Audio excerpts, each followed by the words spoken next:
Assalamualaikum warahmatullahi wabarakatuh. Waalaikumsalam warahmatullahi wabarakatuh. Yang terhormat Ibu Ida Nursanti selaku Kepala SD Negeri Sukoagung, yang saya hormati Bapak Ibu Guru SD Negeri Sukoagung. Marilah kita panjatkan puji syukur atas kehadiran Allah Subhanahu wa Ta'ala yang telah melimpahkan rahmat-Nya sehingga kita dapat berkumpul dalam acara menyebarkan pemahaman dan penerapan pengalaman budaya positif. Dengan saya nanti 1 jam ke depan, saya CGP dari SD Negeri Sukoagung angkatan 11. Okay. Bapak Ibu SD Negeri Sukoagung, ketika saya tadi mengutarakan terkait budaya positif, apa yang terlintas di benak panjenengan semuanya, terlintas di pikiran Bapak Ibu guru di SD Negeri Sukoagung? Apa? Budaya yang baik, Pak. Ya, Bu Lilis, apa tadi Bu Lilis? Kebiasaan-kebiasaan yang baik yang ada di sekolah SD Sukoagung. Ya, bisa. Budaya positif itu bisa kebiasaan-kebiasaan yang positif, kebiasaan yang baik yang ada di sekolah. Oke, kemudian contohnya kalau di SD Negeri Sukoagung ini biasanya apa? Pembiasaan-pembiasaannya.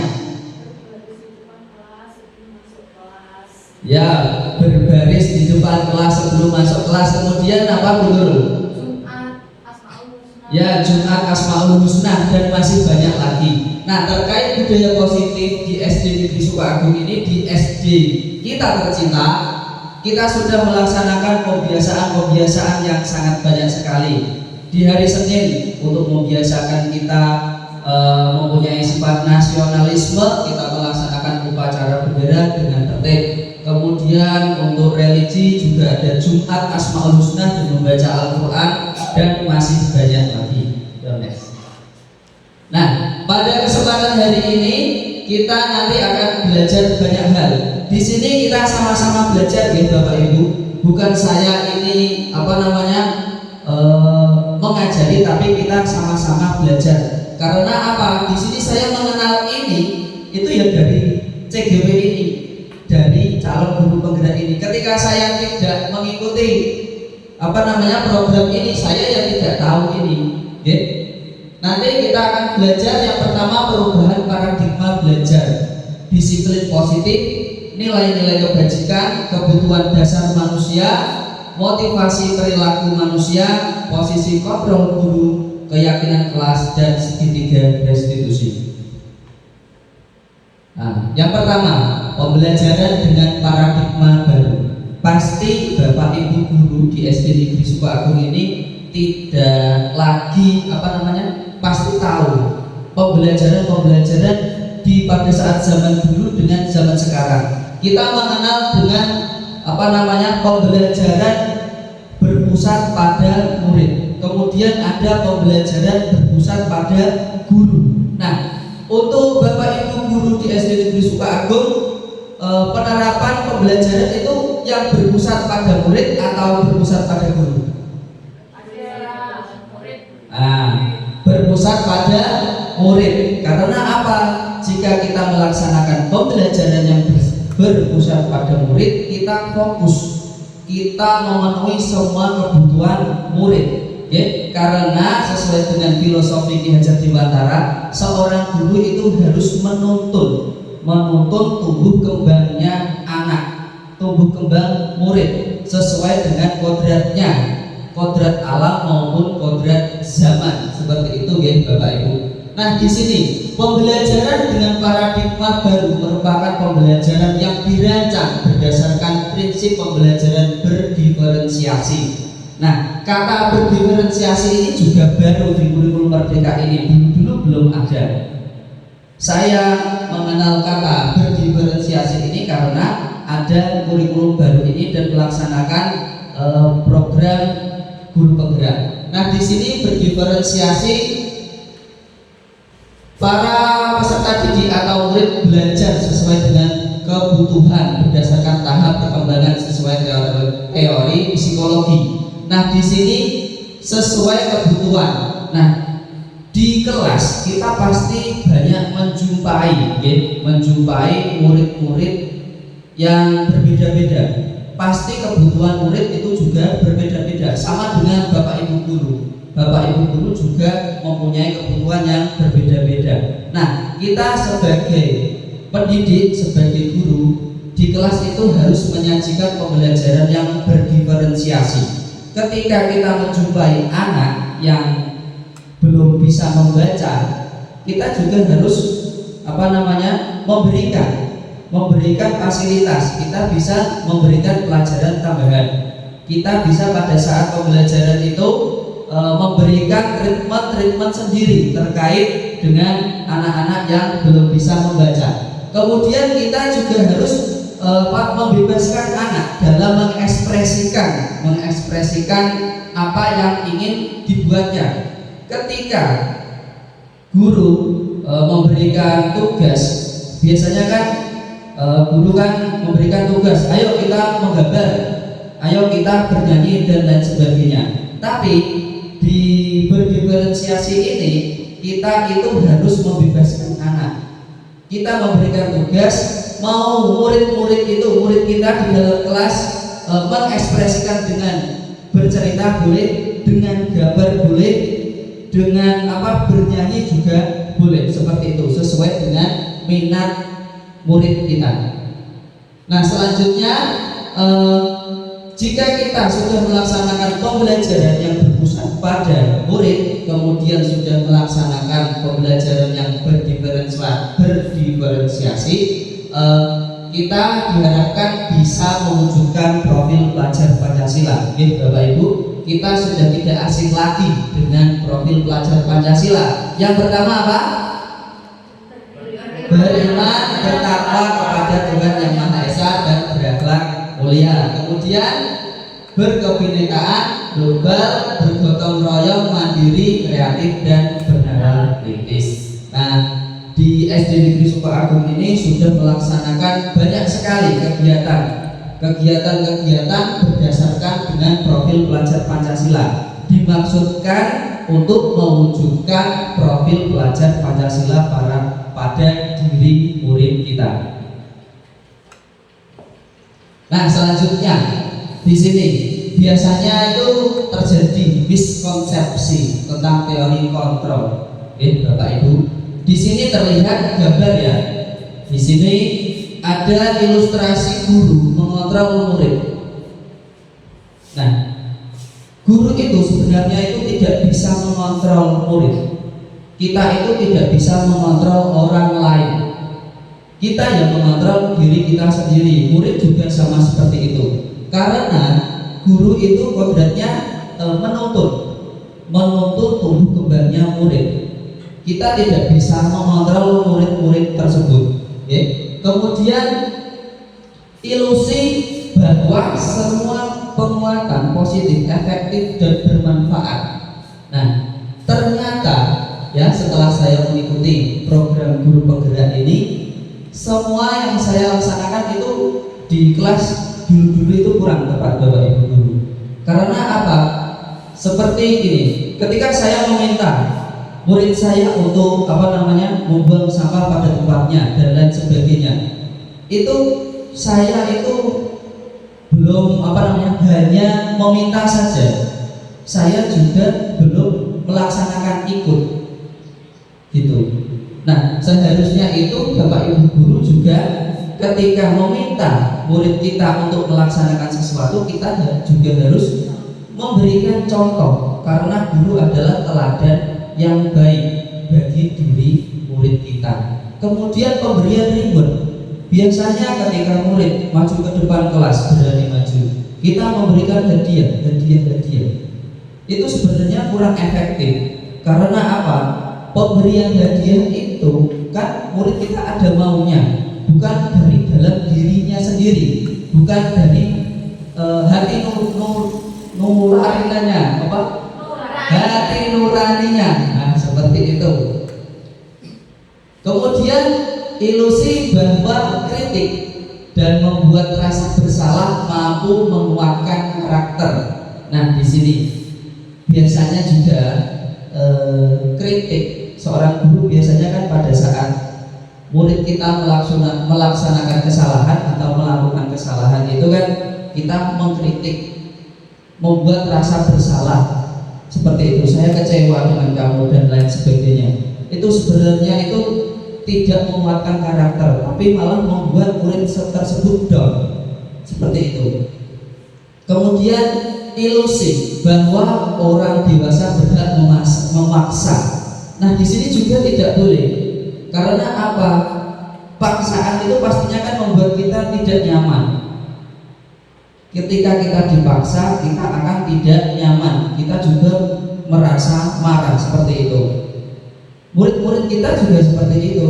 Ketika murid kita dipaksa, pastinya murid kita juga berontak. Mesti ada yang berontak. Tidak langsung, Mas, laksanakan. Tidak mungkin langsung dilaksanakan. Pasti ada berontaknya. Seperti itu. Lanjut. Nah, di sini selanjutnya merubah paradigma stimulus respon ke pendekatan teori kontrol. Nah, dulu kan kita mengenal paradigma stimulus respon. Nah, di kurikulum Merdeka ini, di program guru penggerak ini kita harus merubahnya, merubah ke pendekatan teori kontrol. Di sini contoh, realitas kebutuhan kita sama, itu pada stimulus respon. Nah, kemudian teori kontrolnya itu realitas kebutuhan kita berbeda. Nah, gini Bapak Ibu guru, kita di dalam kelas itu tidak boleh memandang murid kita itu sama. Kita tidak boleh memandang kebutuhan murid kita itu sama. Seperti itu. Pastinya itu masing-masing itu mempunyai kebutuhan yang berbeda. Jadi kita harus memenuhi kebutuhan masing-masing dari murid kita tersebut. Kemudian semua orang melihat hal yang sama. Nah, pastinya kita bakal kesulitan ketika melihat sesuatu itu harus sama. Saya berpandangan bahwa gambar ini seperti ini, sedang berpikir, tetapi ketika Pak Mukti melihat itu belum tentu. Mungkin Pak Mukti melihat pecinya, mungkin saya melihat tanda tangannya. Kita berpandangan itu berbeda-beda. Seperti itu ya. Kita juga memandang murid-murid kita itu juga harus berbeda-beda. Kemudian kita mencoba mengubah orang agar berpandangan sama seperti kita. Kemudian kita rubah ke dalam posisi teori kontrol. Kita berusaha memahami pandangan orang lain tentang dunia. Nah, kalau kita mencoba mengubah orang agar berpandangan sama dengan kita, pastinya sangat sulit. Kita memaksakan orang memandang sama itu bahkan tidak mungkin. Maka dari itu kita harus dalam diri kita sendiri. Nah, kita sendiri berusaha untuk memahami pandangan orang lain. Kalau kita berusaha memahami orang lain, pastinya kita juga bakal melaksanakan kegiatan-kegiatan itu pasti sama. Oke. Kemudian perilaku buruk dilihat sebagai suatu kesalahan. Nah, biasanya di kelas kita, di murid-murid kita, ketika melaksanakan kesalahan itu jangan memandang itu hal yang buruk. Jangan langsung dijudge itu salah, itu buruk. Nah, dalam teori kontrol ini semua perilaku memiliki tujuan. Nah, kita berdialog terlebih dahulu, menanyakan sebabnya, sebab akibatnya. Kenapa kok Mas ini seperti ini? Kita tanya dulu, jangan langsung kita judge itu adalah salah. Seperti itu ya Bapak Ibu. Kemudian orang lain bisa mengontrol saya. Nah, kita rubah ke dalam teori kontrol, yaitu hanya Anda yang bisa mengontrol diri Anda. Tadi dalam miskonsepsi tadi sudah saya jelaskan ya Bapak Ibu. Kemudian saya bisa mengontrol orang lain, Anda tidak bisa mengontrol orang lain. Pemaksaan ada pada saat rujukan gagal. kolaborasi dan konsensus menciptakan pilihan-pilihan baru. Nah, di sini kolaborasi. Kolaborasi itu tidak hanya dilakukan oleh guru dan guru saja, guru kepala sekolah atau guru, tetapi murid-murid kita itu juga harus berkolaborasi dengan temannya. Bahkan guru juga harus berkolaborasi dengan muridnya. Oke, seperti itu. Kemudian model berpikir menang atau kalah. Kemudian dalam teori kontrolnya yaitu model berpikir menang dan menang. Nah, kita jangan berpikir kalau ada yang menang pasti kalah seperti itu dalam pembelajaran di sekolah. Tetapi kita harus berpikir itu menang seperti itu. Kita harus berusaha untuk menang. Nah, kemudian di sini disiplin positif. Kalau kita berbicara disiplin positif, pasti kita teringat tentang peraturan, tata tertib. Ya, Bapak Ibu, ketika kita bisa mematuhi peraturan tata tertib, kita dikatakan disiplin. Ya, seperti itu.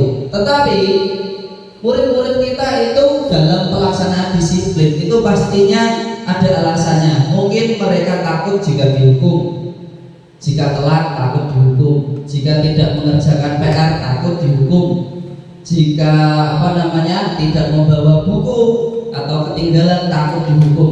Nah, di sini itu nanti larinya ke motivasi intrinsik, motivasi dalam diri kita sendiri. Disiplin berasal dari kata disiplina yang artinya belajar. Nah, di sini itu disiplin itu kita belajar dari apa peraturan yang ada atau kesalahan yang ada. Kemudian disiplin mengacu pada disiplin diri yang memiliki tanggung jawab terhadap apa yang dilakukan berdasarkan nilai-nilai yang diyakini. Nah, di sini disiplin ketika kita disiplin dengan waktu, Bapak Ibu, pasti kita memiliki rasa tanggung jawab.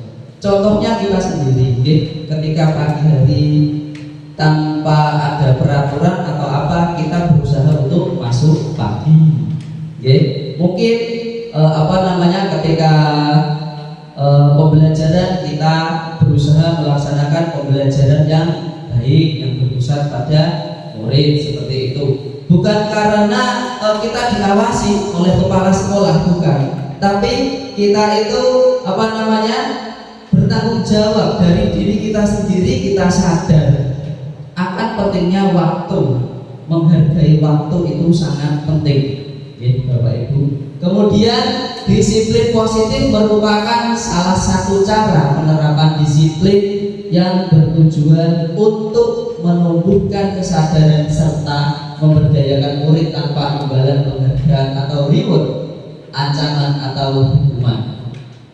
Nah, di sini sebagai pendidik, guru, tujuan kita adalah menciptakan murid yang memiliki disiplin diri sehingga mereka berperilaku mengacu kepada nilai-nilai kebajikan universal dan memiliki motivasi intrinsik dalam perubahan perilaku ke arah yang lebih baik.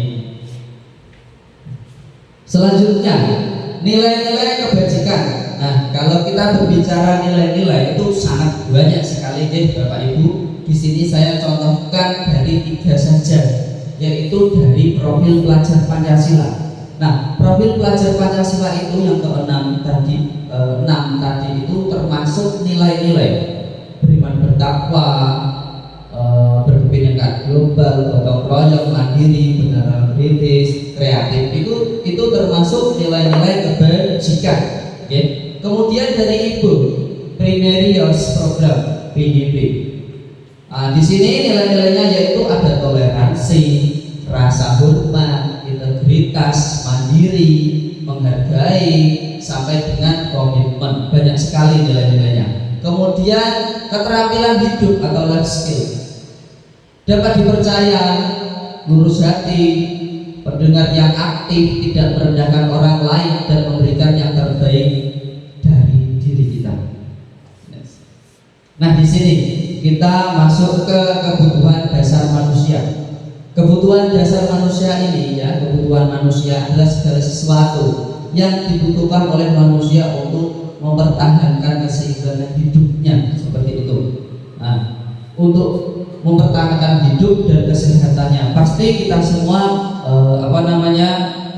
mempunyai kebutuhan hidup yang berbeda-beda. Kita tidak sama dan murid kita juga tidak sama. Antara si A, si B, si C pasti tidak sama. Nah, di sini kebutuhan dasar manusia itu ada 5, ya Bapak Ibu. Nah, ketika kelima kebutuhan dasar ini tidak terpenuhi, pasti perilaku kita ataupun murid kita pasti akan menyimpang. Bapak Ibu, yang pertama bertahan hidup. Bertahan hidup itu berkaitan dengan makanan, pakaian, tempat tinggal, keamanan dan kesehatan. Di dalam kelas, kita pastinya pernah menjumpai ada siswa, ada murid kita yang ketika di kelas itu klokro itu lemes, seperti itu, tidak semangat. Tidak semangat. Itu kita cari tahu dulu kenapa Mas kok tidak semangat, kenapa Mas kok malah tidur di kelas, seperti itu. Mungkin kebutuhannya itu tidak terpenuhi untuk kebutuhan bertahan hidupnya. Mungkin belum sarapan, mungkin kesehatannya baru terganggu, baru pilek atau perutnya sakit dan lain sebagainya. Kemudian kasih sayang dan rasa diterima. Di sini berhubungan dengan rasa diterima, dipedulikan, berbagi, kerjasama, menjadi bagian dalam kelompok. Pastinya tidak hanya murid kita pun ingin disayang dan ingin diterima dimanapun, di keluarga, di masyarakat dan lain sebagainya, di tempat kerja. Pastinya seperti itu. Begitu juga dengan murid kita. Ketika murid kita di dalam kelas itu ingin diterima, ingin disayang oleh gurunya, pasti murid kita itu menunjukkan perilaku-perilaku yang lebih dari teman-temannya. Contoh di kasus di kelas dulu saya pernah mengalami di kelas saya juga. Contohnya itu ada murid yang biasanya di dalam kelompok itu gandul. Ada nggak Bapak Ibu? Gandul. Nah, dalam kelompok itu pastinya teman-temannya itu komplain kepada gurunya dan tidak menerima murid ini karena gandul, seperti itu.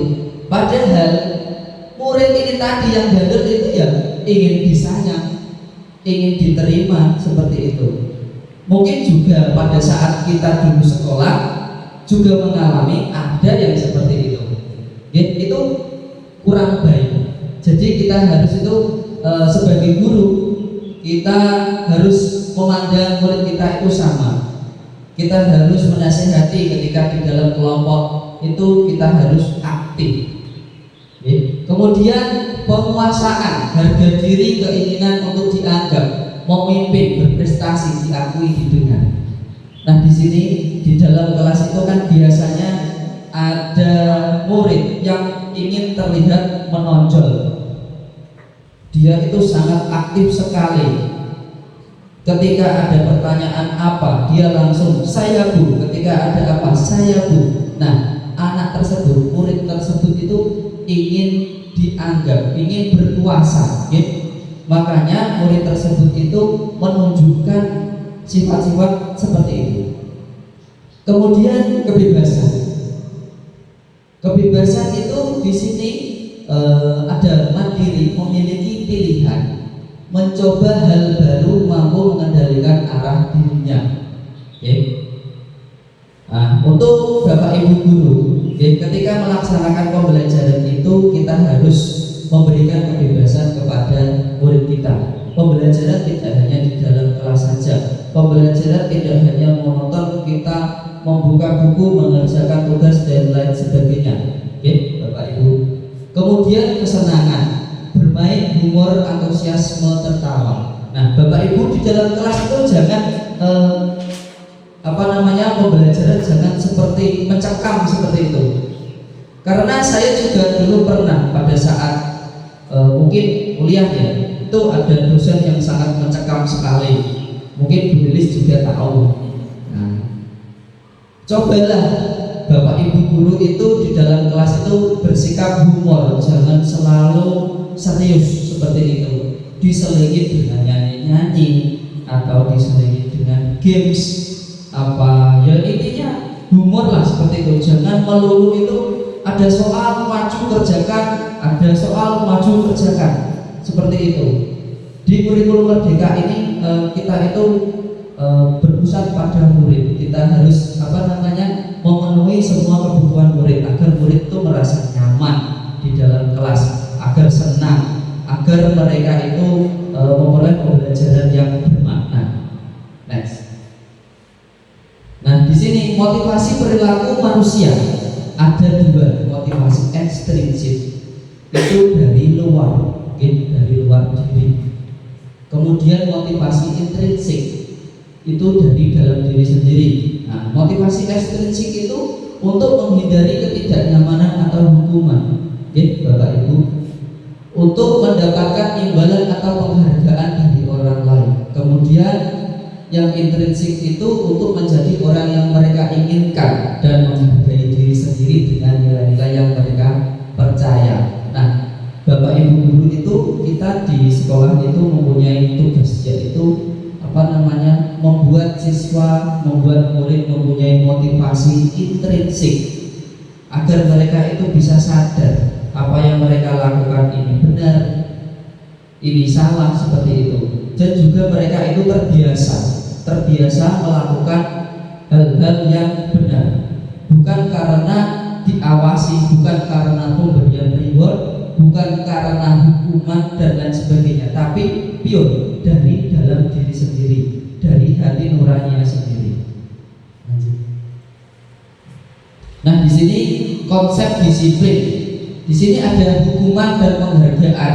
Nah, di sini kenapa kok ada dengan identitas gagal? Nah, dalam kaitannya dengan hukuman penghargaan itu condong ke arah kegagalan. Karena sudah saya jelaskan di awal-awal tadi, ketika kita diberikan hukuman dulu pada saat saya sekolah dan kita sekolah, ketika diberikan hukuman itu pasti menyakitkan. Kita merasa tidak nyaman, kita merasa takut, kita merasa dipaksa, diintimidasi oleh guru kita. Kemudian juga pastinya itu ketika murid kita melaksanakan kesalahan itu pasti disembunyikan karena takut dihukum. Kemudian murid menjadi rendah diri. Untuk penghargaan itu di sini kurang efektif menurut saya, karena penghargaan di sini bisa merusak hubungan atau iri. Ketika murid saya yang pintar saya hadiahi, saya hadiahi buku dan lain sebagainya, pasti murid-murid yang lain itu pasti iri. Nah, jadi itu tidak boleh, kurang tepat. Kemudian mematikan kreativitas, menghukum dengan sistem ranking, merampas hak menghargai dirinya. Di sini menghukum dengan sistem ranking. Dulu kan pada saat dulu ada ranking 1, 2, 3 sampai full paling bawah. Nah, itu sebenarnya tidak boleh. Makanya sekarang itu tidak ada rankingan gitu Bapak Ibu. Karena apa? Murid itu akan merasa malu, minder dengan teman-temannya, seperti itu.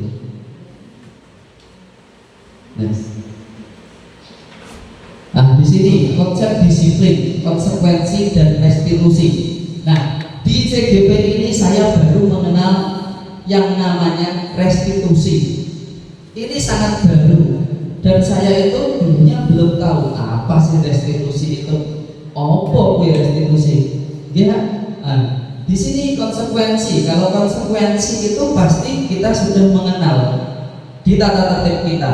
Jika tata tertib kan sudah ditulis, seumpama tidak datang tepat waktu, sanksinya apa, itu termasuk konsekuensi. Itu sudah familiar untuk kita. Tapi untuk restitusi saya belum mengetahuinya. Nah, dan disinilah di program guru penggerak ini saya baru tahu apa itu restitusi. Nah, di sini restitusi itu murid bertanggung jawab untuk perilakunya. Jadi kita itu diminta Bapak Ibu guru sebelum kita memberikan mengadili atau memberikan hukuman, itu kita harus berdialog dulu. Kita harus bertanya sebabnya apa, tujuannya apa. Mas ini seperti ini, tujuannya apa, karena apa, seperti itu. Fokus pada pemecahan masalah jangka panjang. Nah, di sini pemecahan dalam jangka panjang itu kita mengajak murid kita itu untuk mencari solusinya sendiri.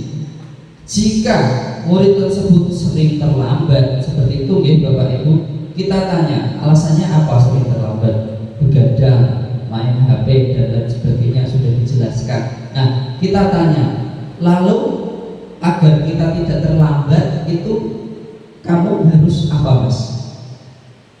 Di situ kita harus memunculkan dari diri murid itu sendiri. Kemudian murid menghormati dirinya dan orang lain, teori kontrol dirinya memegang kontrol. Kemudian murid bersemangat memperbaiki kesalahan.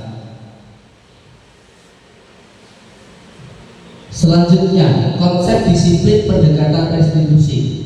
Nah, pengertian tadi restitusi itu proses menciptakan kondisi bagi murid untuk memperbaiki kesalahan mereka sehingga mereka bisa kembali pada kelompok mereka dengan karakter yang lebih kuat. Nah, di sini diambil dari Gusen tahun 2004. Ciri-ciri restitusi itu sendiri yaitu bukan untuk menebus kesalahan, namun untuk belajar dari kesalahan.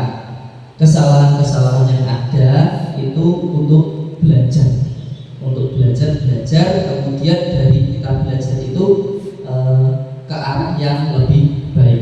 Kemudian memperbaiki hubungan, tawaran bukan paksaan. Restitusi menuntut untuk melihat ke dalam diri. Restitusi mencari kebutuhan dasar yang mendasari tindakan. Restitusi diri adalah cara yang paling baik. Restitusi fokus pada karakter, bukan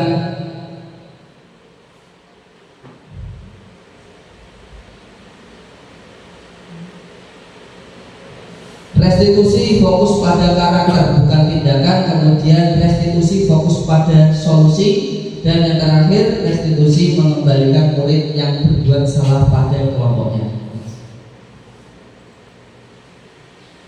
Nah, di sini perbedaan hukuman, konsekuensi, dan restitusi. Hukuman itu tidak terencana. Ketika ada anak yang telat, kita hukum berdiri di depan kelas, itu termasuk hukuman. Kemudian kalau konsekuensi, nah kita mengarahkan anak tersebut untuk melihat peraturan dan sanksi-sanksi yang ada di sekolah kita. Ketika kita murid membaca sama-sama peraturan di sekolah atau tata tertib. Ketika murid sudah tahu tidak boleh atau kita harus datang tepat waktu di sekolah atau kelas, kita juga mengarahkan ke konsekuensinya, sanksinya.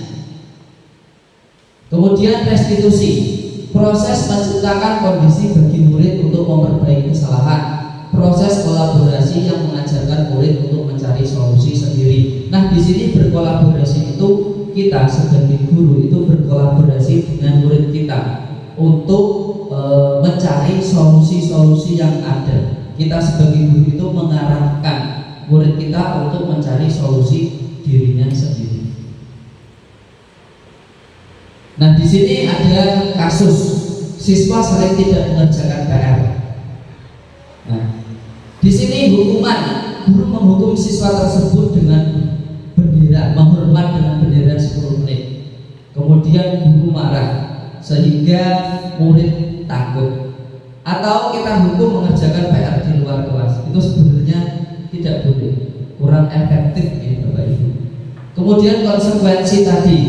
Nah, pastinya di dalam kelas itu ada kesepakatan kelas, keyakinan kelas dan lain sebagainya. Ketika guru memberikan konsekuensi untuk mengerjakan PR-nya saat istirahat atau dikerjakan sebanyak 3 kali lipat. Nah, biasanya kalau tidak mengerjakan PR ditulis 2 kali. seperti itu juga kurang efektif gitu Bapak Ibu. Nah, restitusi di sini kita harus condong kepada restitusi. Ketika ada masalah dengan murid kita harus condong ke arah restitusi.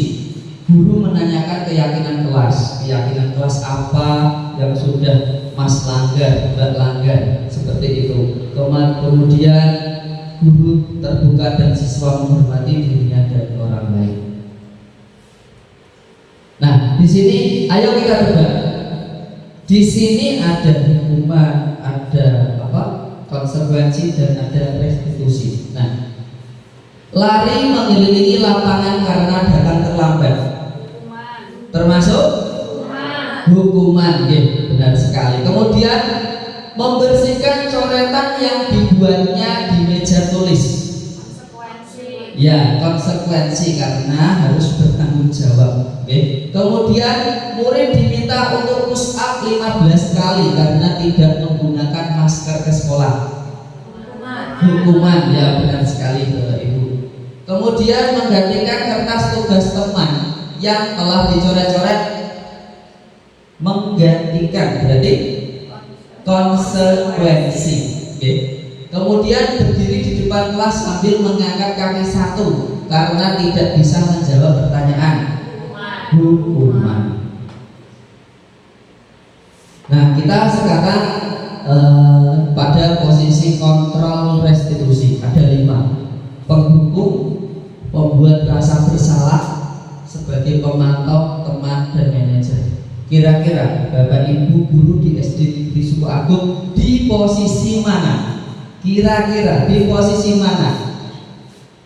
Bu Nurul di posisi mana Bu Nurul? Mungkin semuanya pernah Pak, tapi ke mungkin lebih bagusnya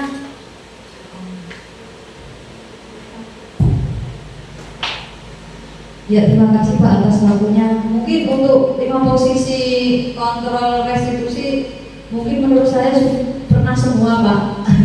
Tapi dari itu semua 5 itu saya condongnya ke manajer Pak. Karena dengan manajer mungkin kita dapat mengarahkan anak-anak bersama-sama. Terima kasih Pak. Ya, bagus sekali Bu Nurul sudah berusaha untuk menjadi seorang manajer. Ya, di sini manajer berarti bukan berarti ini menjadi kepala sekolah, itu bukan loh ya. Manajer di perusahaan sebagai manajer itu bukan, tetapi di sini itu memanajeri di dalam kelasnya. Seperti itu Bapak Ibu. Saya juga seperti itu. Saya juga pernah di posisi penghukum.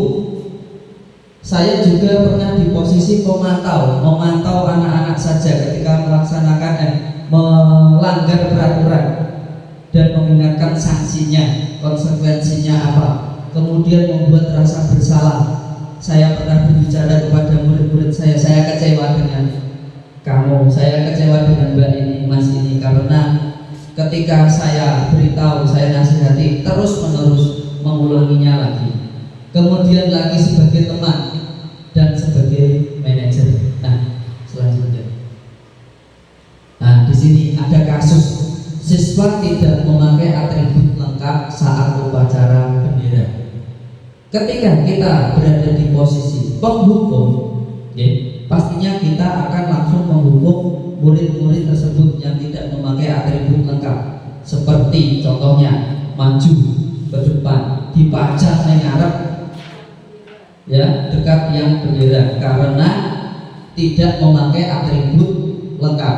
Kemudian sebagai pemantau di sini, kamu sudah melanggar apa peraturan dan konsekuensinya. Nah, di sini seringkali Bapak Ibu guru kalau ada murid yang melanggar, tolong itu lihat tata tertib dan konsekuensinya apa atau sanksinya apa. Berarti kita sebagai pemantau. Kemudian membuat rasa bersalah. Berapa kali guru harus memberitahu kamu guru kecewa sama kamu. Nah, di sini itu membuat rasa bersalah. Kemudian sebagai teman. Nah, di sini kalau sebagai teman itu menurut saya juga bagus Bapak Ibu, karena di mana kita menganggap itu murid-murid kita sebagai teman kita membujuknya, ayolah yang tertib, buat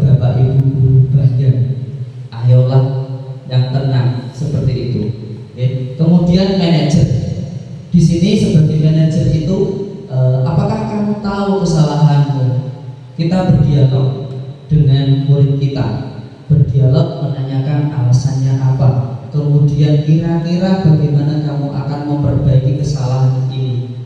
Kita mengarahkan agar murid-murid kita itu mempunyai inisiatif sendiri, hati nuraninya itu tergerak, mereka sadar akan kesalahan-kesalahannya dan memperbaikinya. Nah sekarang posisi kontrol, apakah aku? Di sini saya mempunyai kalimat. Kita tebak bersama-sama, gitu Bapak Ibu. Saya kecewa sekali dengan kamu. Di posisi kontrol manakah ini? Membuat rasa bersalah. Membuat rasa bersalah. Ayo, apa lagi? Iya. Bagaimana Bu Lilis dulu? Ya.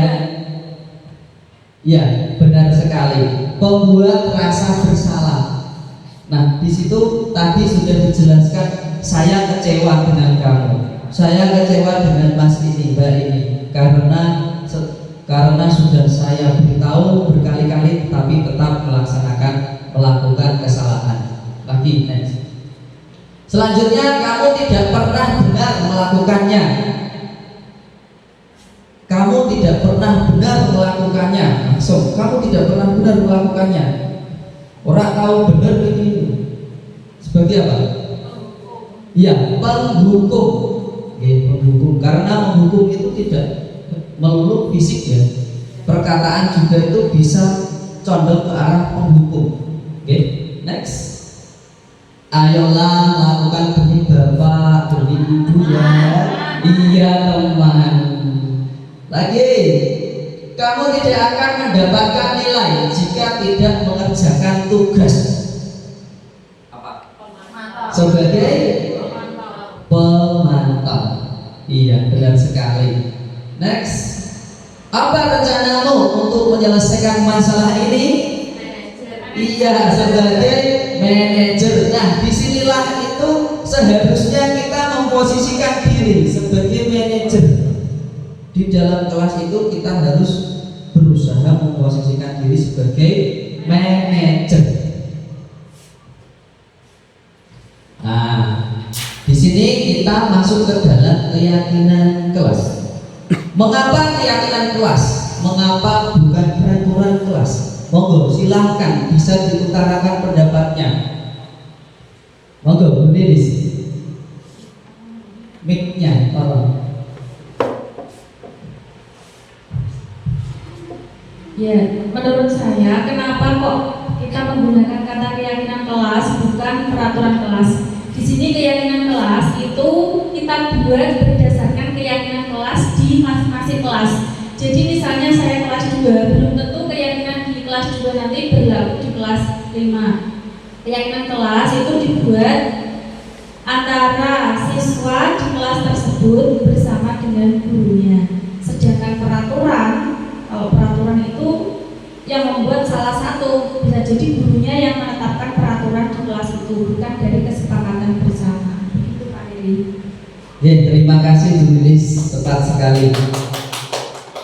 Nah, di sini keyakinan kelas itu dibuat antara guru dan muridnya di dalam kelas. Keyakinan berarti kalau kita berbicara keyakinan itu pasti terjadi kesepakatan antara guru dan murid. Ya. Dalam proses pembuatan keyakinan kelas itu prosesnya itu juga panjang. Ya. Ada peraturan, kemudian peraturan dibuat ke arah kata-kata yang positif, kemudian baru keyakinan kelas. Murid-murid kita diminta untuk mengutarakan inginnya apa, pengennya apa di dalam kelas. Seperti itu. Kemudian kalau peraturan kelas itu tadi biasanya benar-benar dibuat oleh guru itu sendiri, bahkan sekolah, tanpa persetujuan dari murid-murid kita. Nah, di sini ada tabel perbedaannya.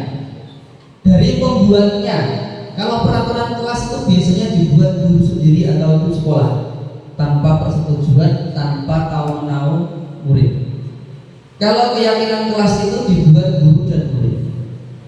Kemudian fokusnya itu pada peraturan kelas itu larangan, kalau keyakinan kelas itu nilai positifnya. Oke, kita harus melihat itu semuanya, kesalahan pun itu nilai positifnya itu apa. Jangan melulu itu larangan, salah itu jangan. Kemudian dari motivasi, kalau peraturan kelas itu pastinya karena motivasi eksternal dari luar, karena takut dihukum dan lain sebagainya. Kemudian kalau keyakinan kelas itu internal dari dalam diri murid itu sendiri. Oke. Kemudian lagi fleksibilitas. Kalau peraturan kelas itu kaku, peraturan jika tidak mematuhi dihukum, kalau tidak mematuhi mendapatkan sanksi. Tapi jika keyakinan kelas itu fleksibel, karena semua dipandang itu dipandang positif, kita menilai positif, Bapak Ibu. Kemudian partisipasi. Kalau partisipasinya ini, kalau peraturan kelas atau peraturan sekolah itu pasti rendah. Jika banyak pun karena paksaan itu tadi. Tetapi jika tidak ada yang mengawasi, pasti ambyar lagi. Kemudian keyakinan kelas, partisipasinya tinggi. Kenapa tinggi? Karena tadi sudah tertanam dalam dirinya sendiri, dalam hati nuraninya sendiri. Bapak Ibu. Nah, di sini pembentukan keyakinan kelas bersifat abstrak, berupa pernyataan universal, dibuat dalam pernyataan positif sedikit saja agar mudah diingat, sesuai dengan kondisi kelas dan sekolah sehingga mudah diterapkan. Semua warga sekolah atau warga kelas dilibatkan saat membuat keyakinan kelas. Di sini prosesnya itu biasanya kita memunculkan dulu. Murid-murid itu kita minta untuk mengutarakan peraturan-peraturan kelas yang ada, peraturan sekolah yang ada di SD ataupun di kelasnya, satu persatu murid semuanya. Kemudian ketika sudah ada peraturan itu, kita berusaha untuk mengolah kata tersebut ke positif, kata-kata yang lebih positif. Bapak Ibu, contoh, dilarang membuang sampah sembarangan. Kita ubah ke dalam kata-kata yang lebih positif. Bagaimana Bapak Ibu? Membuang sampah pada tempatnya itu bisa. Kata dilarang, tidak boleh, itu kita harus hilangkan, karena itu masih termasuk peraturan. Selanjutnya, nah di sini ayo kita tebak. Hadir di sekolah 15 menit sebelum pembelajaran termasuk peraturan kelas atau keyakinan apa? Ya, termasuk keyakinan kelas. Kemudian dilarang menggunakan narkoba. Ya, benar sekali, peraturan. Kemudian saling menghormati dan menghargai teman. Keyakinan. Dilarang mengganggu orang lain. Peraturan. Selalu berkata sopan kepada teman dan guru. Nah, sudah paham ya Bapak Ibu guru terkait peraturan dan keyakinan? Paham. Selanjutnya langsung. Nah, di sini kita masuk pada segitiga restitusi. Nah, segitiga restitusi ini identik dengan pemecahan masalah Bapak Ibu. Ketika kita menemui masalah yang dilakukan oleh murid kita, nah disinilah segitiga restitusi itu dibutuhkan. Dan saya baru tahu ada segitiga restitusi ini juga dari CGP ini. Sebelumnya saya tidak tahu. Di sini segitiga restitusi suatu proses dialog yang dijalankan oleh guru agar dapat menghasilkan murid yang mandiri dan bertanggung jawab. Nah, di sini ada tiga langkahnya. Yang pertama itu menstabilkan identitas.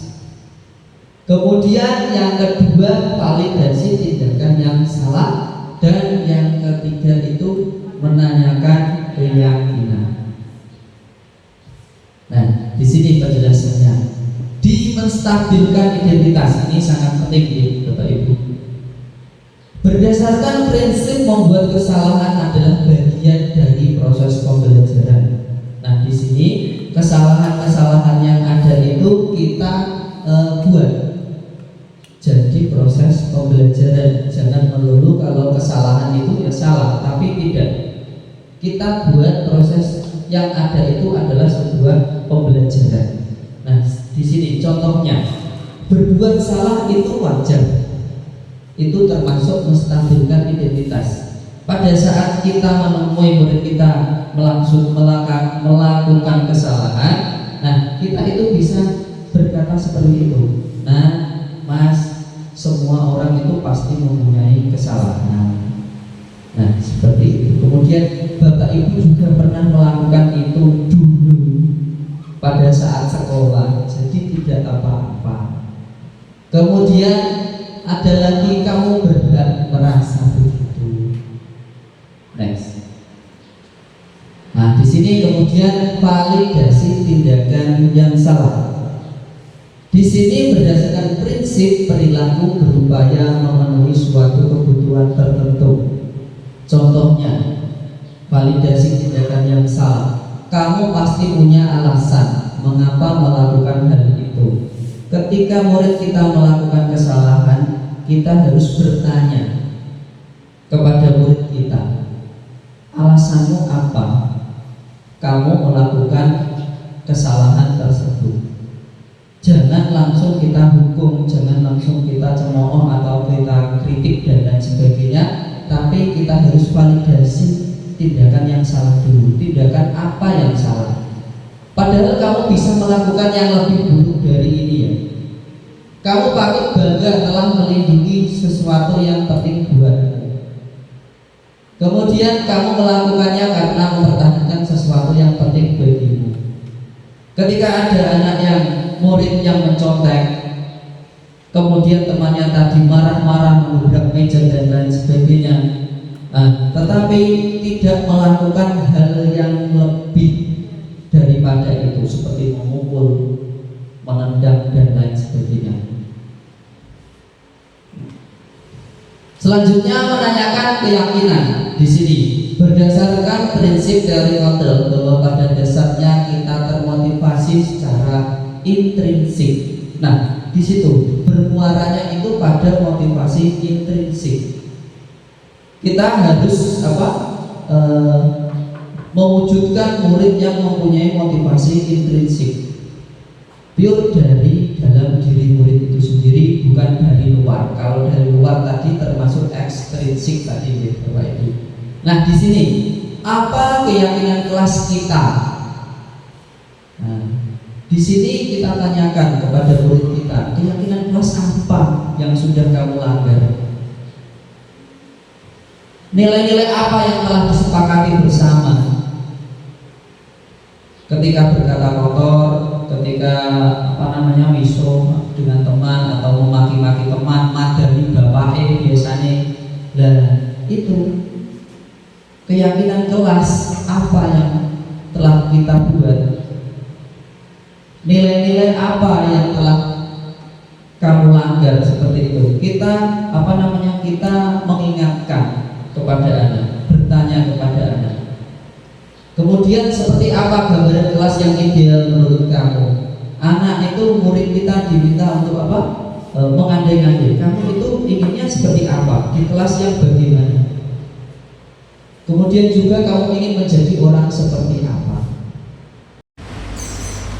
Bapak Ibu, di sini saya mempunyai contoh penerapan segitiga restitusi yang saya laksanakan di kelas saya. Di sini permasalahannya yaitu Mas Iqbal sering datang terlambat. Silahkan disaksikan ya, Bapak Ibu. Kalau setelah Pak Ibu perhatikan, mungkin setiap hari loh Mas Iqbal terlambat. Coba Mas Iqbal lihat berapa kali Mas Iqbal terlambat? Menurut Mas Iqbal, apakah sering terlambat itu suatu kesalahan? Baik Mas, buat kesalahan itu pasti pernah melakukan kesalahan. Yang terpenting kita bisa belajar dari kesalahan tersebut dan berusaha untuk memperbaikinya. Setuju ya Mas Iqbal? Mas Iqbal, ayo kita cari solusi bersama-sama ya. Mas Iqbal sering datang terlambat, ya pasti mempunyai alasan. Apa alasan Mas Iqbal terlambat? Nah, Mas Iqbal tahu keyakinan kelas apa yang kita sepakati bersama? Kalau Mas Iqbal datang terlambat, apakah sesuai dengan keyakinan kelas? Menurut Mas Iqbal, keyakinan kelas apa yang sudah Mas Iqbal langgar? Menurut Mas Iqbal, disiplin atau tidak terlambat masuk sekolah itu penting nggak?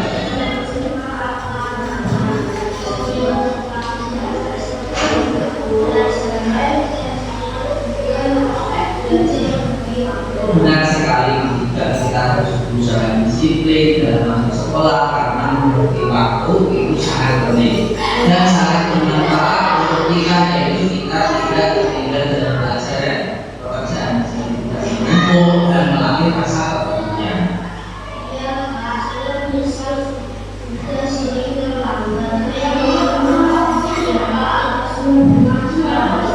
Ya Mas Iqbal, sikap yang sangat baik sudah kita lakukan dengan cara pertama. Menurut Mas Iqbal, apa yang akan Mas Iqbal lakukan agar tidak terlambat lagi ketika masuk sekolah?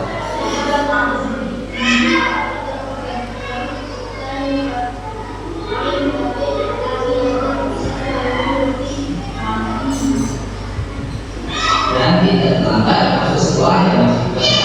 Baik Mas Iqbal, Iqbal sudah menemukan solusinya yang Pak Heri akan bekerja sama dengan orang tua Mas Iqbal agar mengawasi Mas Iqbal ketika di rumah ya, sekarang Mas Iqbal bisa kembali ke kelas ya.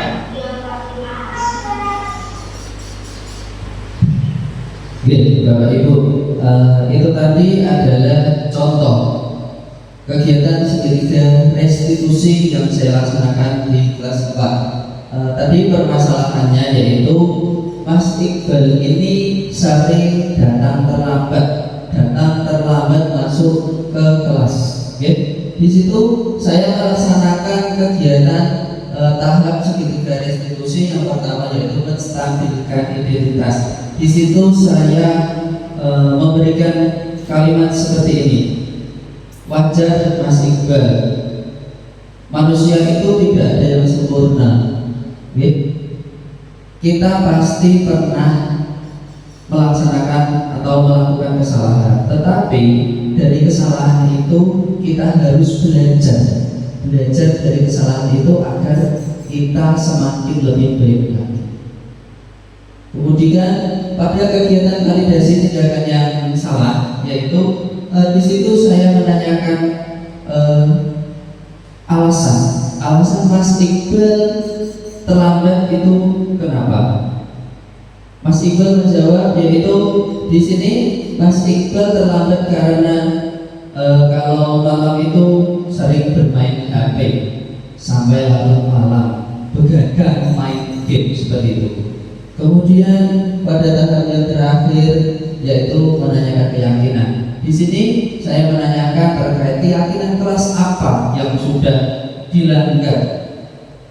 Nilai apa, nilai kebajikan apa yang sudah dilanggar.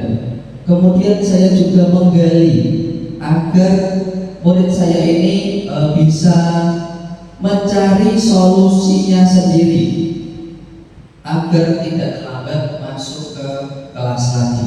Tadi dijelaskan Mas Iqbal kalau malam tidak akan main HP lagi, tidak akan begadang lagi. Tidak akan main game sampai larut malam lagi. Nah, di situ semoga kegiatan dari segitiga restitusi ini bisa diterapkan Bapak Ibu guru di kelasnya masing-masing. Semoga permasalahan-permasalahan yang ada pada murid-murid kita bisa teratasi dengan kita melaksanakan tahap-tahap dari segitiga restitusi ini. Itu ya Bapak Ibu ya. Nah, akhirnya selesai juga ya Bapak Ibu. Nah di sini sebelum kita tutup, mungkin Bapak Ibu guru di SD Negeri Sukaagung ini ada suatu hal yang masih menjadi unek-unek atau masih belum paham terkait materi yang banyak sekali tadi sudah saya jelaskan tadi. Ada yang kurang paham atau mau ditanyakan, monggo silakan. Monggo silakan dulu. Terima kasih atas waktunya Pak Eri. Yang saya tanyakan yaitu tadi Pak, di segitiga restitusi kembali. Dan saya masih bingung Pak, dari 1, 2, 3 tadi kan 1 menstabilkan identitas, 2 validasi tindakan yang salah, 3 menanyakan keyakinan. Apakah itu harus runtut Pak untuk melaksanakan segitiga restitusi? Terima kasih. Bu Nurul tadi bertanya tentang segitiga restitusi. Apakah harus runtut atau boleh tidak? Pada segitiga restitusi ini, 1 menstabilkan identitas, validasi tindakan yang salah, menanyakan keyakinan. Sebenarnya ini boleh. Kita tidak runtut juga boleh Bapak Ibu. Tergantung situasi dan kondisinya saja.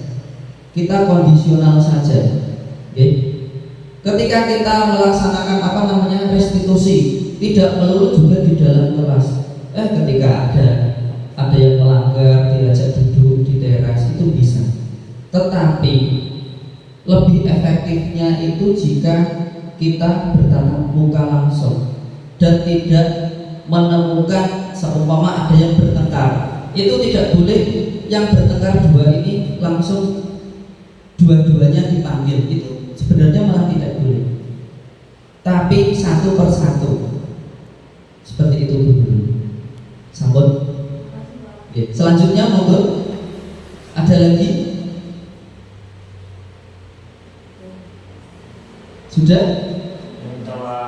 Sudah? Nah, kalau sudah berarti semuanya sudah paham ya, terkait tentang budaya positif ya, penutup. Nah, sebelum saya tutup, kita kita teriakkan dulu. Ketika saya berteriak SD Negeri Sukaagung, Bapak Ibu guru bisa mengepalkan tangannya luar biasa. Seperti itu ya, bersama-sama. Yuk, SD Negeri Sukaagung luar biasa. Ya, terima kasih. Demikian dari saya. Jika ada kesalahan dari saya, tutur kata yang kurang berkenan atau kurangnya, saya mohon sebesar-besarnya.